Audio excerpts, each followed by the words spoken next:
Good morning to all. This is Pritama Singh और एक बार फिर आप सभी का हमारे चैनल पॉल पाथ पे स्वागत है। आज फिर हम कुछ प्रश्नों के साथ प्रैक्टिस करेंगे और आंसर करना आप मैंडेटरी है, क्योंकि आंसर करने से फोकस बना रहता है। तो हम कल के कंटिन्यूएशन में ही शुरू करेंगे, जहाँ से कल हमने छोड़ा था वहीं शुरू करेंगे। तो आपका सामने क्वेश्चन है स्क्रीन पर, क्या है? मॉडर्न स्टेट के रचयिता हैं कौन है? मैकाइवर हैं, लास्की हैं, ग्रीन हैं, मिल हैं। तो कौन है इसमें? जो है ऑप्शन वेरी इजी क्वेश्चन है, यहाँ मैकाइवर सही हो जाएगा। मॉडर्न स्टेट के रचयिता जो है मैकाइवर महोदय हैं। यदि हम देखें लास्की की, तो ए ग्रामर ऑफ पॉलिटिक्स जो है लास्की की है। ग्रीन की बुक की बात कर लें यदि हम, तो ग्रीन की कौन सी बुक है? Lectures on the principle of political obligation, ये इनकी पुस्तक है। और मिल की पुस्तक की बात करें, on liberty subjection of women, ये सब जो है मिल की पुस्तक हैं। मिल जो है स्वतंत्रता के प्रबल समर्थक हैं, नकारात्मक स्वतंत्रता के समर्थक हैं ये। चलिए देखेंगे नेक्स्ट क्वेश्चन। कौन संविधान को शक्ति संबंधों की आत्मकथा मानता है? कौन मानता है? ब्राइस मानते हैं, या हर्मन फाइनर मानते हैं, या डायस मानते हैं, या लावेल मानते हैं? कौन मानता है संविधान को शक्ति संबंधों की आत्मकथा? कौन मानता है? तो ये मानने वाले हैं हर्मन फाइनर। ऑप्शन बी यहाँ पर जो है सही हो जाएगा। देखेंगे नेक्स्ट क्वेश्चन। अगला क्वेश्चन क्या कह रहा है कि बल, हिंसा तथा सैन्य शक्ति पर गैर सुरक्षा विषयों की प्राथमिकता का कारण है। तो इसका कारण क्या है? विश्व की राजनीतिक तथा संचार व्यवस्था का आधुनिकीकरण। बी है विश्व की राजनीतिक तथा आर्थिक व्यवस्थाओं का आधुनिकीकरण। सी है विश्व की आर्थिक तथा राजनीतिक व्यवस्थाओं का अंतर्राष्ट्रीयकरण। डी है विश्व की आर्थिक तथा राजनीतिक व्यवस्थाओं का विकेंद्रीकरण। ऑप्शन इसमें सही कौन सा होगा? तो यहाँ पर जो है ऑप्शन सी सही हो जाएगा, विश्व की आर्थिक तथा राजनीतिक व्यवस्थाओं का अंतर्राष्ट्रीयकरण, ये जो है सही हो जाएगा, ऑप्शन सी यहाँ पर। चलिए देखेंगे नेक्स्ट क्वेश्चन। अगला क्वेश्चन क्या कह रहा है?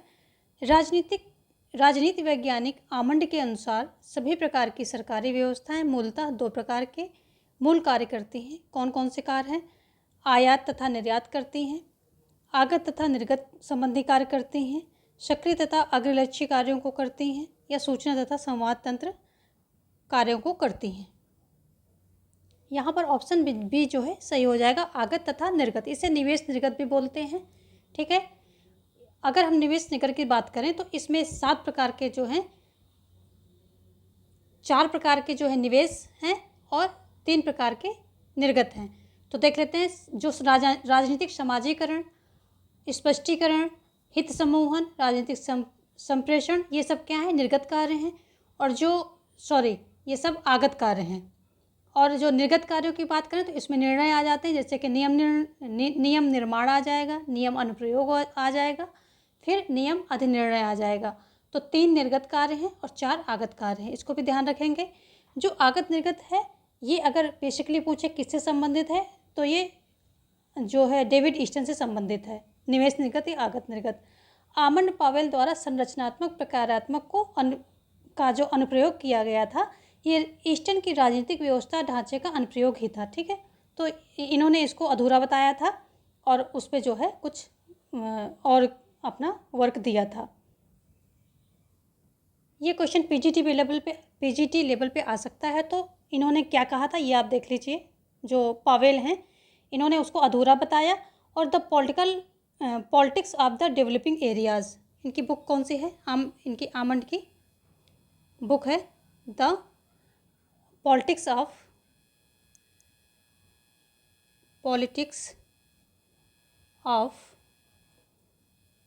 Developing areas. ये पीजीटी लेवल का जो है क्या है क्वेश्चन है। तो टीजीटी वाले इस पर एफर्ट नहीं डालेंगे, हम दोनों तरह के क्वेश्चन दे रहे हैं और उसको हम बता भी देंगे। तो the politics of developing areas, ये इस बुक में इन्होंने बताया कि इनका जो है डेविड ईस्टन का जो अनुप्रयोग है आगत निर्गत, ये अधूरा है। और इसी के अंदर इन्होंने ये तर्क दिया कि आगत निर्गत तत्व क्या हैं? वस्तुतः राजनीतिक प्रणाली के कृत्य हैं। क्या है? राजनीतिक आगत निर्गत दोनों हैं। क्या है? आगत और निर्गत ये क्या है? राजनीतिक प्रणाली के कृत्य हैं, प्रणाली के कृत्य हैं। तो ये बात इन्होंने, अगर इसको हम थोड़ा सा समराइज करें तो इन्होंने ये बुक दी थी, ये इनकी बुक है, और इसी में जो बोला था कि राजनीतिक प्रणाली के कृत्य हैं कौन से, आगत और निर्गत। चलिए देखेंगे हम। यहाँ पर ऑप्शन बी आपका सही हो रहा है। और ये जब यहाँ पर सूचना तथा संवाद आ गया है तो ये भी जान लीजिए कि जो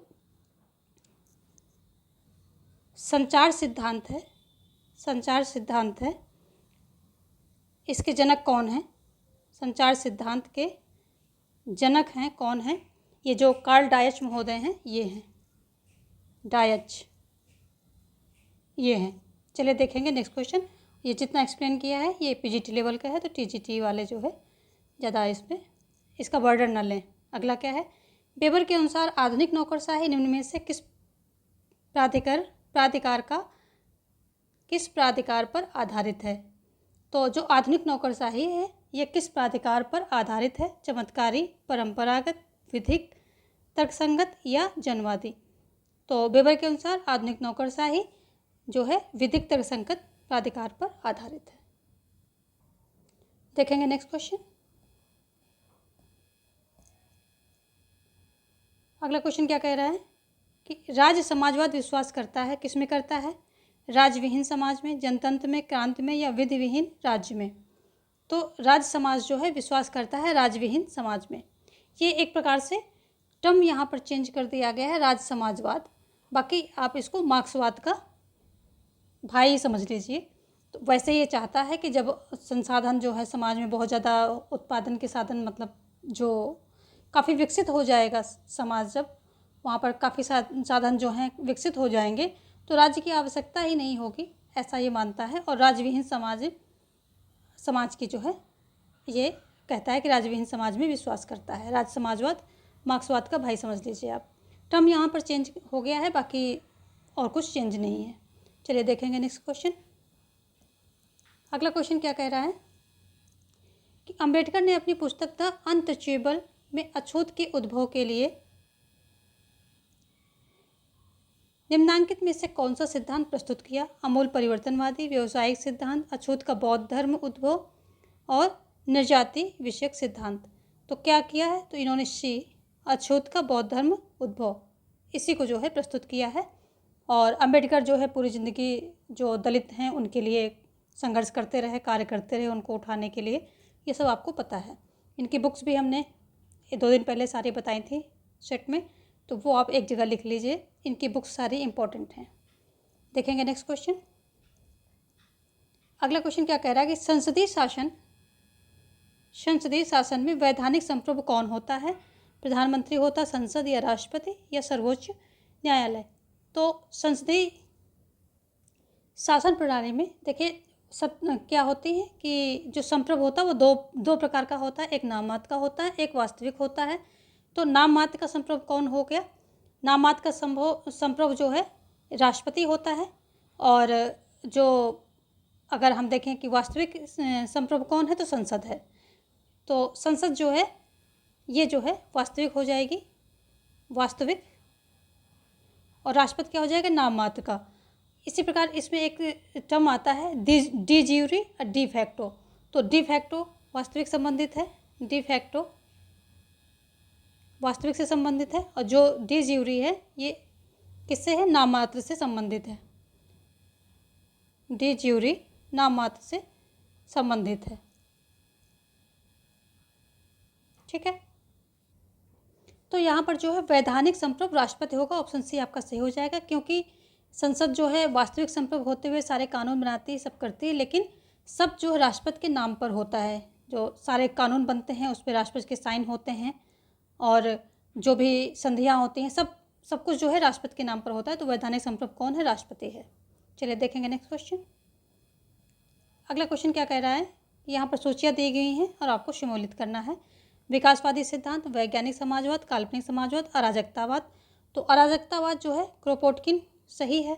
काल्पनिक समाजवाद कौन हो जाएगा, सेंट साइमन हो जाएंगे। वैज्ञानिक समाजवाद कौन हो जाएगा, कार्ल मार्क्स हो जाएंगे।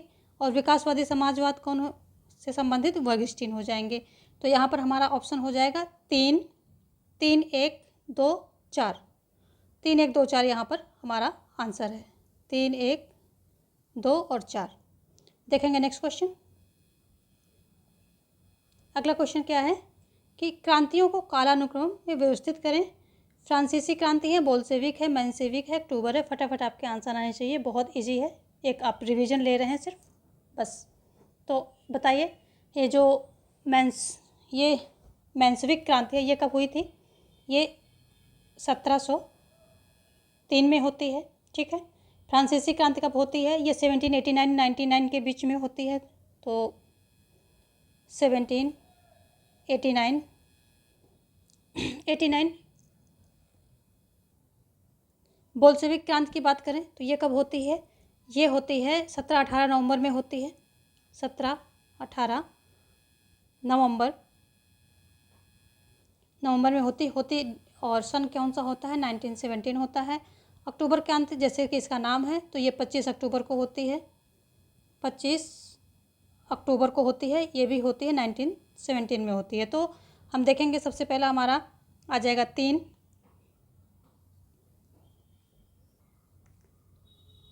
3, 1 और फिर 4 और 2, 3, 1, 4, 2, 3, 1, 4, 2, ये जो है हमारा आंसर हुआ।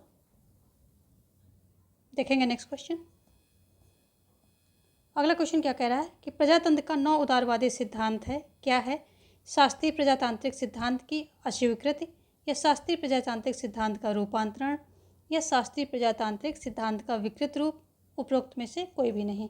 तो प्रजातंत्र का 9 उदारवादी प्रजातंत्र का 9 उदारवादी जो सिद्धांत है, ये जो है ऑप्शन यहाँ पर शास्त्रीय प्रजातांत्रिक सिद्धांत का रूपांतरण, ऑप्शन बी यहाँ पर सही हो जाएगा। और इसमें जो है इसके अगर हम देखें कि कौन समर्थक हैं, तो F A Hayek, Robert Nozick, Isaac Berlin, ये सभी हैं। और ये राज्य के हस्तक्षेप को कम करते हैं कि राज्य का जो है कार्य सीमित होना चाहिए, ये सारी बातें हैं इसमें। देखेंगे नेक्स्ट क्वेश्चन। अगला कह रहा है कि स्वतंत्रता पर 4 निबंध, 4 एसेज ऑन लिबर्टी नामक पुस्तक किसकी है? तो ये किसकी है? हर्बर्ट स्पेंसर की है, जे.एस. मिल की है, अर्नेस्ट पार्कर की है, या आइजैक बर्नल की है? किसकी है? तो ऑप्शन डी यहाँ पर सही हो जाएगा, आइजैक बर्नल की 4 एसेज ऑन लिबर्टी है। और इन्होंने जो है स्वतंत्रता को 2 घटकों में जो है विभाजित किया है, नकारात्मक स्वतंत्रता और सकारात्मक स्वतंत्रता। ये भी क्वेश्चन आता है।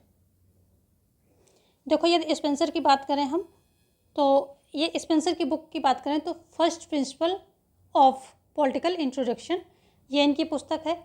यदि हम बार्कर की, अर्नेस्ट पार्कर, जे.एस. मिल को तो जानते हैं, कई बार मैं करा चुकी हूँ, on liberty, subjection of women, ये सब इनकी पुस्तक हैं।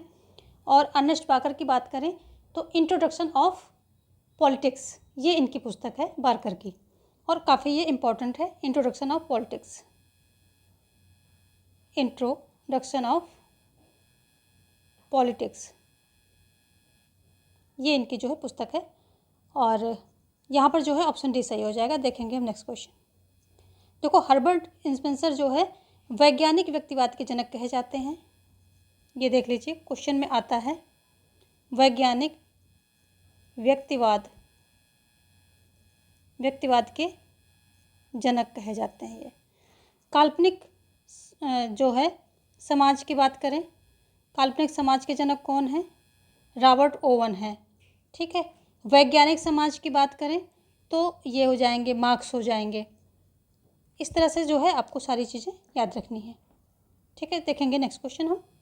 स्वतंत्रता उस कार्य को करने अथवा उपयोग करने की सकारात्मक शक्ति या क्षमता है जो करने अथवा उपभोग करने के योग्य हैं।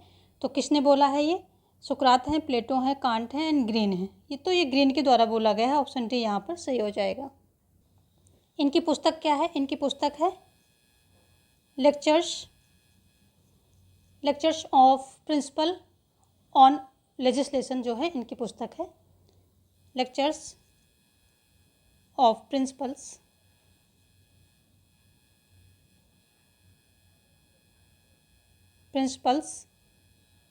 ऑन लेजिस्लेशन, ये इनकी पुस्तक। और इसी में अपने इन्होंने ये जो विचार जिनकी बात हो रही है, इसी बुक में इन्होंने ये विचार प्रस्तुत किए हैं। देखेंगे हम नेक्स्ट क्वेश्चन। अगला क्वेश्चन क्या कर रहा है कि निम्नलिखित में कौन सा संप्रभुता के बहुलवादी सिद्धांत का प्रमुख प्रवक्ता है। तो कौन है, बेंथम है या फिर बोदा है या फिर ऑस्टिन है या लास्की है। तो यहाँ पर जो है लास्की है, ये प्रमुख प्रवक्ता लास्की ही हैं। और जितने भी बहुलवादी हैं ये सभी मानते हैं कि राज्य संघों का संघ है। और लास्की जो है ये मानते हैं, लास्की और बहुलवादी यही मानते हैं कि राज्य ठीक है, बहुत सारे इसके कार्य हैं, बहुत जो है इसका क्षेत्र विस्तृत है, फिर भी सारी शक्तियाँ इसको नहीं देनी चाहिए। जो समाज में अन्य संस्थाएं हैं उनको भी शक्तियाँ देनी चाहिए। ये सबसे ज़्यादा महत्वपूर्ण हो सकता है, लेकिन दूसरी संस्थाएं भी बहुत ज़्यादा महत्वपूर्ण हैं, वो भी उतनी ही महत्वपूर्ण है। तो उनको भी जो है शक्तियाँ, सिर्फ एक ही जगह जो है केंद्रीय शक्तियों का केंद्रीकरण एक जगह नहीं करना चाहिए, ये इनका मानना है। और यदि बेंथम की बात करें तो ये उपयोगितावादी हैं, अधिकतम लोगों का अधिकतम सुख, ये सिद्धांत इन्होंने दिया है। बोधा की बात करें तो ये जो है संप्रभुता की अवधारणा को सर्वप्रथम प्रतिपादित करने वाले ये व्यक्ति हैं, ठीक है। ऑस्टिन की बात करें तो एकलवादी संप्रभुता इनके द्वारा दी गई है। और जो है लास्की की बात करें तो ये बहुलवादी हैं। और एक ग्रामर ऑफ पॉलिटिक्स इनकी पुस्तक है, देखेंगे। ऑस्टिन के जो बुक है लेक्चर्स ऑन ज्यूरिस्प्रूडेंस है। बोधा की पुस्तक की बात करें तो 6 books on concerning the Republic इनकी पुस्तक है। तो ये सब मैं ओरली बोल रही हूँ, जिसके लिए भी न्यू है वो नोट डाउन कर लेगा। देखेंगे नेक्स्ट क्वेश्चन, इसमें कुछ मिसप्रिंट है। नेक्स्ट क्वेश्चन क्या कह रहा है कि समाजवादी राज्य बल देता है राजनीतिक स्वतंत्रता पर, आर्थिक सुरक्षा पर, व्यक्तिगत संपत्ति के आधार पर या न्यायपालिका की स्वतंत्रता पर। तो अगर हम समाजवादी राज्य की बात करें तो ये आर्थिक सुरक्षा पर सबसे ज़्यादा बल देता है और इसीलिए संसाधनों को जो है पूरा राष्ट्र के अंडर में रखना चाहता है, और ताकि सभी लोगों को सारी चीज़ें जो ये संसाधन है समान रूप से वितरित हो सके। और ये इसका मेन है कि आर्थिक समानता, समाज में क्या है, आर्थिक समानता लाना, ना कोई गरीब रहे ना कोई अमीर रहे, ये इसका मेन मोटिव है। तो यहाँ पर आर्थिक सुरक्षा पर सबसे अधिक बल देता है कौन, समाजवादी राज्य। देखेंगे नेक्स्ट क्वेश्चन। किस देश के चिंतकों में संप्रभुता को सरकार के एक अंग के रूप में निहित करने की सामान्य प्रवृत्ति है। इंग्लैंड है, फ्रांस है, जर्मनी है, स्विट्जरलैंड है। तो ऑप्शन जो है यहाँ पर ए सही हो जाएगा, इंग्लैंड, ठीक है। इंग्लैंड सही जगह, जैसे रूसो, बोधा, वाल्टेयर, ये सब क्या है, ये सभी क्या है, ये फ्रांसीसी विचारक हैं। तो इस क्वेश्चन में मुझे डाउट हो रहा है, जो आंसर की है उसमें इंग्लैंड दिया गया है, बट जब ज़्यादातर चिंतक जो हैं फ्रांसीसी हैं, जो कि एक संप्रभुता को एक उसमें निहित कर रहे हैं, एक संस्था में, एक व्यक्ति में जो है संप्रभुता को सरकार के एक अंग के रूप में निहित कर रहे हैं। तो ये ज़्यादातर कैसे हैं, फ्रांसीसी हैं। लेकिन हम यहाँ पर ए दिया गया है आंसर, और ए भी हो सकता है, बी भी हो सकता है, लेकिन जहाँ तक ए होगा, क्योंकि संप्रभुता से अगर हम सबसे ज़्यादा कौन जुड़े हुए हैं, ऑस्टिन। तो ऑस्टिन कहाँ के हैं, ऑस्टिन इंग्लैंड के हैं, ठीक है, अंग्रेज न्यायविद थे ये। तो ये ऑप्शन ए सही भी हो सकता है। तो यहाँ मुझे थोड़ा सा डाउट है, इसलिए इस क्वेश्चन को इंग्लैंड पे करके छोड़ रहे हैं, और अगले आने वाली सीरीज में इसको हम फाइनलाइज करेंगे। फिलहाल आप इंग्लैंड लेकर के चलिए, क्योंकि जॉन ऑस्टिन जो है संप्रभुता से सबसे ज़्यादा जुड़े हुए हैं और एकलवादी संप्रभुता। तो ये एक चरम सीमा पर जाकर के इन्होंने संप्रभुता के बारे में अपनी जो है विचार दिए हैं और काफ़ी बहुत बड़ा योगदान दिया है। तो इंग्लैंड भी हो सकता है, और फ्रांसीसी विचारक बहुत ज़्यादा जुड़े हैं तो फ्रांस भी हो सकता है। लेकिन फ़िलहाल आप इंग्लैंड लेके चलिए, और हम आगे आने वाली सीरीज में इस क्वेश्चन को फिर से डिस्कस करेंगे, ठीक है। चलिए देखते हैं, यदि आप में से कोई कंफर्म है तो ठीक है, आप बताइए, और आगे आने सीरीज में इस पर हम थोड़ा सा स्टडी करेंगे अच्छे से, उसके बाद जो है इसको फाइनलाइज करेंगे। चलिए देखेंगे नेक्स्ट क्वेश्चन। अगला क्वेश्चन क्या कह रहा है कि ए थ्योरी ऑफ जस्टिस नामक पुस्तक के लेखक हैं जॉन लॉक हैं, जॉन रॉल्स हैं, या जॉन ऑस्टिन है, या प्लेटो हैं, कौन है।